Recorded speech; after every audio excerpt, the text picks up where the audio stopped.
Be like, hey, girl, you heard the plot of the new Predator movie?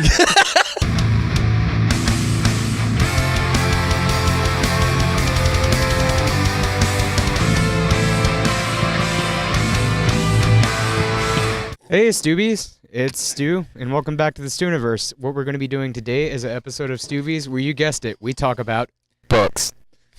Here with my co-host, Joe Bailey Smith, who is also our trusty editor.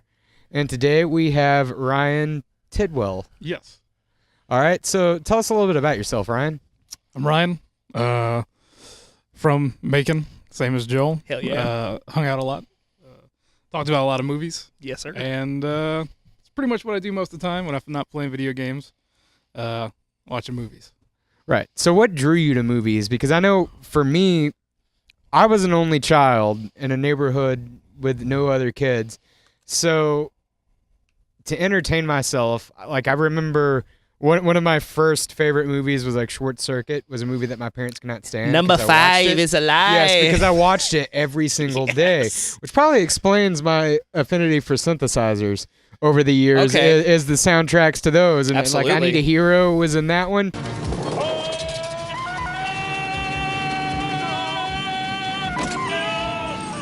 But yeah, and like the Terminator, and then I got really into horror and comedy. Like we were talking about Ace Ventura earlier.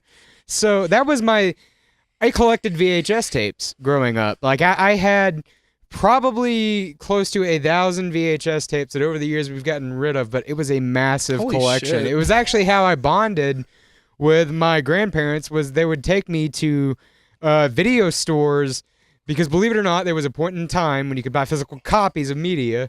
And they would take me to all these stores to purchase these tapes, and I've developed a massive collection over the years. So, like, what started it for you? What started movies for you? Same thing. Growing up, I grew up on the outskirts of Macon. I think Joel grew up. Well, actually, I grew up in Douglasville. Oh, you grew up in Douglasville. I didn't. Okay. I didn't move to Macon until my 10th grade year of high school. And then I lived there for 13 years. But I'd say more of my life happened in Macon than happened when I was a kid. But in Douglasville. But yeah, I'd say I'm from Macon. Douglasville's about 30 minutes south of here, closer to I-20. All right. Well, anyway, I grew up on the outskirts, so I grew up pretty much nowhere near the city. Like there was maybe one other kid within a mile of me. So it's kind of just that thing where it's kind of like, I don't want to get tired of going out in the woods all day and building forts, and then it's cold and hot outside. I ran out of sticks. Yeah, I just ran out of sticks. Have to wait till another storm comes and blows some more. Just pretty much nothing else to do. There's no internet back when I was there. So pretty much just started watching movies. Probably the same. I watched a couple particular movies over and over and over and over and over. What were those for Major you? Pain. Major Pain was a good one. Yes. I actually get forward to that because I actually used to fall asleep to that movie. Hello, Betty. As well as a couple other ones. I used that movie to prep for military school, so it was nothing like that at all. It was nothing like that. But one was John Wayne's McClintock. Never seen it. Honestly, as a kid, I watched it all the way through. It was a typical Western. However, the kick-ass thing at the end was there was a giant mudslide and a fight, and that was pretty dope because you just gonna see everybody, like an entire town, sliding down a 50-foot incline into a mud pit and then punching the shit out of each other. Okay. And I would watch that on repeat. I'd watch the movie, but I'd watch like the last 20 minutes like 40 times. Right. There are a lot of action movies, like things like the Terminator. I watched exclusively for like the last scene of that is what I watched for, and I got really into Jackie Chan martial arts movies. I love me some Jackie Chan movies, yes. man. I had some of the old. I grew up on those. When you bought them, you could only find them used at not even Blockbusters, but obscure video stores like Hollywood Video, Right. which I think is actually in this area, somewhere it was at a point in this area where it had like the shitty pre-owned case with the weird feeling plastic on it, and it looked like somebody printed out the cover. Same with like Godzilla movies. So anything with like a lot of, I was a dude, so Funny thing about Jackie Chan is I actually loved Jackie Chan movies so much as a kid. Most people wanted to be like noble professions, like doctors or astronauts when they were a kid, I wanted to be Chinese because I thought I wanted to be Chinese so I could meet Jackie Chan. Because that's the only way that's going to happen. Like, as a 4-year-old, that's the only way. I used to try to dig the holes to China every day. Oh, wow. Like, every day, and then my parents would make me, cover it back up with dirt at the end of the day. But I did that for a long time, and I do have a question. If you had to, which one would you say is better? Rumble in the Bronx or First Strike? Oh, First Strike. First Strike. First Okay. Strike. First Strike. Was that the one where he sang at the end? He's actually a professionally recorded singer. Yeah, Jackie Chan has a recording I contract. believe it was first because it was Second Strike that was real. No, it was Second Strike because that's hard to find. I remember I don't even wanted remember to Second Strike. because there was this thing you could do where you could buy movies that were on the shelf to rent at Blockbuster, and they had Second Strike, which I preferred more to the first one for whatever reason. And I remember getting really excited that he sang, and I called my aunt who had a answering machine, and I was like, Jackie Chan singing, and I recorded the whole song on her answering machine. What's that song that's it's in The Watchmen when the comedian is getting killed at the beginning of the movie? I just watched that the other day. And I Unforgettable. Okay, yeah. Jackie Chan does a version of that. Oh, my darling, it's incredible that someone so unforgettable thinks that I am unforgettable too. My dad got some promo CD from his radio station. They had done a charity benefit CD, and Jackie Chan was on there singing Unforgettable, and he's got a decent voice. I mean, it's weird hearing him sing in English because his English isn't as good as his Mandarin is, or I think it's Mandarin. I don't know. I think he speaks both Mandarin and Cantonese. Okay. So, but yeah, I remember hearing that. I was like, that's so weird. And then come to find out, he's actually he sells records in China. Like he's got charted hits. He's like their David Hasselhoff. Yeah, he did. Yeah. Yes, he's the Chinese David Hasselhoff. Jackie Hasselhoff. He sung on the Chinese dub for Mulan. Did he really? Yes, I think he did. Whose song did he do? It was the guy's song. Be a Man or I want to say so. Okay. I just remember their videos of him singing it back when he was younger. Back when Jackie Chan Adventures came out. Yeah. Jackie Chan. There's a lot of that was my favorite cartoon. There's a lot of interesting things with dubs and stuff like that. Like Ghibli movies where it's Howl's Moving Castle. Yeah. Christian Bale is in it, and Billy Crystal Oh wow. plays like a little wad of fire. It's just interesting that and I'm curious now as to the voice acting in foreign, like what big, like, do you think Christoph Waltz? I have this one. Oh really? I have this one. So I just read this on Reddit yesterday. Danny DeVito did the Lorax, the Lorax film, and he dubbed over the Italian version, the German version. There was like all these other versions that Danny DeVito actually went and did the foreign language dub in his as the character in for all these versions. That's so weird. Yeah. That's so weird because I know him and Mike Patton from Faith No More are really close. As a matter of Danny fact, DeVito? Yeah, there's an episode of they're his favorite band, and one of the later Wow. episodes of It's Always Sunny, it was like a day in the life of Frank, where it was first person perspective shot. I remember. Yeah, and when he's driving in the car, Digging the Grave by Faith No More, which is a more obscure song by them, is playing in his car. Oh, what's that? Pondy. Ha ha. Let's party. Ha. Sorry, Pondy. Can't.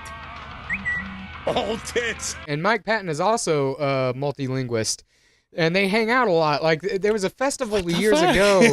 Yeah, I think it was South by Southwest, where it's Danny DeVito and Mike Patton talking. So that's interesting. That's really Weird. My first, back to take it to Jackie Chan real quick, I loved Rush Hour. Those films were, before I knew that they were Brett Ratner films, they were the pinnacle of filmmaking in Played my... Ted and How I Met Your Mother? No, was that Josh Radnor? No. Yeah, Okay. Brett Ratner directed the Rush Hour films. He did Tower Heist. He did X3, The Last Stand. Oh, Yeah, that guy. Exactly. So yeah, when you now you Takes the magic out. right, exactly. Which I was working in a movie theater when X3 came out, and I enjoyed it for what it was. Going back now and watching the first two movies and then seeing X-Men 3, X-Men 3 almost seems like a parody of the first two movies. Like the first two were very much like taking seriously, but they have a much more postmodern, like this, it's cool to make fun of this approach to X3. I don't know. It was a lot more kid-like, but Man. I like seeing Frasier in blue makeup. Yeah, that's Kelsey Grammer and Oh, yeah. automatically sells me exactly. on it. The thing that Toss my I salt and hated scramble my egg. the thing I hate about those movies is how they always shit on Cyclops constantly. Oh throughout yeah. all three Oh of yeah. them. They kill him off in the second one because he went and did Superman Returns. A third one. Well, a third one. I'm sorry. Okay, yeah. Because like right at the first 5 seconds, I was like, finally, maybe we'll see Cyclops actually be something in Right. the movie, and then, oh, he's not dead. He'll come back. They killed him off because Bryan Singer, who also directed Bohemian Rhapsody that just came out recently, Bryan Singer went to go make Superman Returns, and they got someone else to come on, and as kind of a fuck you to Bryan Singer and James Marsden, who played Cyclops, because he was Lois Lane's boyfriend in the Superman Returns movie, the one that you fall asleep in. Yeah. Wait, that's the one with Kevin Spacey is Lex Luthor. Brandon Routh? Yeah. Okay. Which I enjoyed. That guy was he was okay. he was okay. I loved him in everything else he's ever been in, though. Yeah. Oh yeah. I mean, he His was excellent. cameo when Zack and Miri make a porno as Oh, Bobby yeah. Long. Yeah, That was the it was greatest. fucking amazing. I forgot about Shut that. your face or I'm gonna fuck it. I'll be Is your one of the Sherpa. best lines. I'll be your Sherpa up the mountain of gayness. Completely forgot about that. He's like caressing his face. God, I want to eat him up. Save some for me. Like, yeah, that's great. So we all have a history of movies, and one thing that I've found myself kind of struggling with recently is on top of I got really into music, so I kind of fell off in more recent years, and also a lot of things that happened in my life at the same time kind of shot my attention span. So now it's hard to focus. And so I don't know if it's my attention span being completely shot or if it's the content, but I haven't. There are some movies that I saw that came out this year that I did enjoy. I'm just curious because I know that on the episode of Stuvies, you had mentioned that you'd seen more movies this year than you liked music. right. So I'm wanting to talk to you guys about the movies that you enjoyed of this year. Okay. Well, I know one movie that came out like the very end of December 2017, so I'm gonna count it. Okay. Because I'll allow it. Just because it seemed boring. And the only reason I watched it was because of the cast. It was 3 Billboards outside of Ebbing, Missouri. I've heard of it. I have not seen it. It is fan fucking tastic. You can say whatever you want. Okay. Yeah, It is possibly my favorite movie of all time. Coen Brothers, right? Or No, not at all. who directed it? I don't remember. I think it was a first timer. I think it was. I can't remember if a woman directed it. I can't remember her name though. She either wrote it or she directed it. I know the Coen Brothers did have a movie, The Ballad of Something. The Ballad of Buster Scruggs, Yes. which I really fucking enjoy. Tom on Waits Netflix. is in that, Yeah. who I love. Yeah. I really enjoy. You know, I'm sorry, real you're quick. fine. The Dudley Dursley from Harry Potter, the cousin Dudley, is in that movie as a amputee, like a multiple amputee. He has no arms and no legs. That's where that kid was from. That's Dudley Dursley. That kid's lost some weight. Right. Well, he lost some arms and legs, and then Liam Neeson throws him into a frozen lake for a chicken that can add. It's It's the bottom line. It's capitalism. It's so sad. That's so depressing. But yeah, that was good. But 3 Billboards, man, I have never wanted to hate Sam Rockwell more. Oh, is he a bad guy in that? He's the biggest dick on the planet. Really? Like, he comes across that way. And then at the end, he has a somewhat great redemption arc, but he's like, that's probably like my favorite. He won, I think he won an Oscar for it. Really? He was best supporting actor for that role with Woody Harrelson, because Woody Harrelson was in it. He's also fantastic. It's really hard because they're both in the same category for it. And it went to Sam Rockwell, but I was like, dude, I wish they could give him to both. It's the same guy who did In Bruges with Yeah, I love that guy. Same guy who did that and Seven Psychopaths. Yes, both Sam Rockwell's in that. So is Tom Waits. Yeah. Weird 6 degrees of separation there. Yeah, but anyway, I highly suggest you guys watch that movie. It's a slow build. Well, I mean, it starts off first of all, it's very intriguing. Woman takes out billboards. You're like, oh, what's happening? Like You someone find got out- missing, right? No, not exactly. I'm not gonna give it away. No, but when you hear this sound, it's a spoiler. So we're going to talk about spoilers. We're going to edit that part in later, but okay, you can All talk right. spoilers if you want to. We're totally done with it. All right. Well, anyway, so basically, this girl's or this woman's daughter is raped and murdered, and after I want to say like 6 months to a year, and nothing's happened, she takes 3 billboards outside of Ebbing, Missouri. She buys them for a month, and just like, hey, Sheriff so and so, what's going on? Why do we have no answers? Stuff like that starts getting attention. Sheriff says like yada yada yada. This thing takes time. Nobody saw anything. It could have most likely is probably a drifter. And then and Woody Harrelson is the sheriff, and it's kind of like you kind of feel like the bureaucracy of it. I guess it's kind of like, what do you want him to do? It's like there's nothing there. He can't really do anything. It's not like, I mean, you feel sincere, but you also feel like he's not doing enough. But you don't hate Woody Harrelson like you hate Sam Rockwell. Sam Rockwell comes off as a dick throughout the entire thing. Okay. But absolutely fantastic. You guys should definitely check it out. It's a good 2 hours, 30 minutes. Thinking about it now, I did see a trailer or a clip from that looks really good, because the cinematography in that movie, where it's very, I guess I would equate the look of it, I believe, if I remember correctly, looking something akin to like The Place Beyond the Pines. Well, like aesthetically, maybe a little bit grainier, more like earthy. I think it has like a very Coen Brothers tone, but it looks does. That's really why I good. thought. That's Yeah. why I thought it was a Coen's film at You are first. correct. It definitely does. It had a very Like was it Fargo? inside Llewyn Davis type feel to it. Oh, okay. And basically that it was, but it is very, very similar. And it is honestly, if I didn't know it wasn't a Coen Brothers movie, I would have thought it was a Coen Brothers movie. So Yeah, it's yeah, yeah. very fucking. You good. know what? Now that I think about it, I think it's the cinematographer. Actually, if I'm not mistaken, I think there is some connection with the cinematographer from the Coen Brothers for this film. because the look very much, yeah.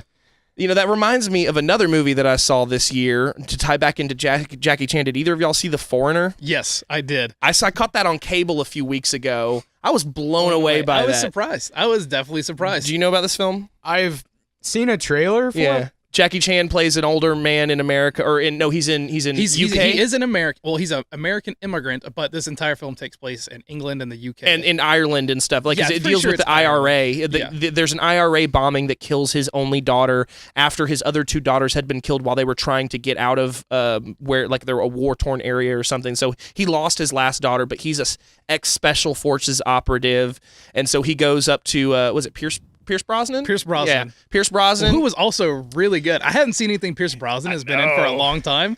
And I was like, you fucking shoots that smarmy fucking guy. Oh, God. I know. You just want to punch him in the face. But yeah, so he basically is trying to get answers about who killed his daughter and thinks that this guy knows, but this guy doesn't know. And then you kind of find out there's a lot of political stuff. Like, I don't understand the whole IRA. I know that there was a North Ireland and a South Ireland. There's something that broke off at one point, and so the government is dealing with the IRA in a particular way. Civil war. A civil war. Right, So right. IRA is basically, I don't want to equate them to the Taliban, but it's basically like a terrorist type organization. The car bombings, a lot of guerrilla warfare type stuff. Okay. And so Jackie Chan basically takes on the IRA himself and goes out to their compound and is like hiding in the woods, like luring them out there and taking them out with like punji pit traps and stuff and all kinds of like Home Alone type shit. So it's like Home Alone meets Taken. Yeah. I guess so. Yeah. Yeah, pretty much. So, but I was blown away by it, and I love his Seeing serious Jackie Chan roles. cry, it hurt. Right? It hurt. Right? Absolutely. You're like this. You're fucking up my homeboy right here. You know? I love a good cry Right. in movies. If an actor can cry and sell me on that, Right. oh man, I love Take that. my money. Yeah, it's a cry all day for me. Yeah. Well, that sounds sociopathic. I'm glad I remembered about that one because that That's was a good one. Yeah, That was a good one. that's a good catch. Yeah.